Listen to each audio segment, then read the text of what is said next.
টানা 10 দিন বন্ধ থাকার পর চালু হয়েছে মোবাইল ফোনে ইন্টারনেট। বিকেল 3টা থেকেই গ্রাহকরা মুঠোফোনে ইন্টারনেট সেবা সচল পেয়েছেন, যদিও এর গতি ছিল কম।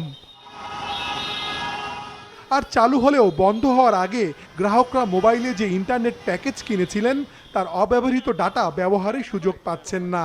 তবে ক্ষতিপূরণ হিসেবে সবাই আজ থেকে 3 দিনের জন্য 5 জিবি ডাটা বোনাস পাবেন।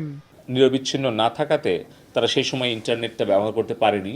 এই সকল বিষয় বিবেচনা করে আমরা আলোচনা সাপেক্ষে আমরা সিদ্ধান্ত গ্রহণ করেছি যে প্রত্যেক গ্রাহক 3 দিনের জন্য 5 জিবি বোনাস তারা ডেটা পাবেন। সকালে বিটিআরসি কার্যালয়ে মোবাইল ফোন অপারেটরদের সঙ্গে বৈঠক করেন ডাক ও টেলিযোগাযোগ প্রতিমন্ত্রী। ফেসবুক সহ সামাজিক যোগাযোগের জনপ্রিয় মাধ্যমগুলো কবে থেকে আগের মতো ব্যবহার করা যাবে কথা বলেন সে বিষয়েও।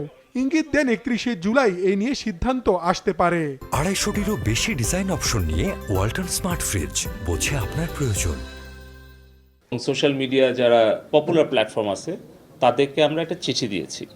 বাংলাদেশে তারা কি সাইবার স্পেসটা ব্যবহার করতে চায়, নাকি বাংলাদেশের সংবিধান ভঙ্গ করে, আইন ভঙ্গ করে তাদের নিজেদের দেওয়া কমিউনিটি স্ট্যান্ডার্ড অমান্য করে তারা বাংলাদেশে প্রচার করতে চায়।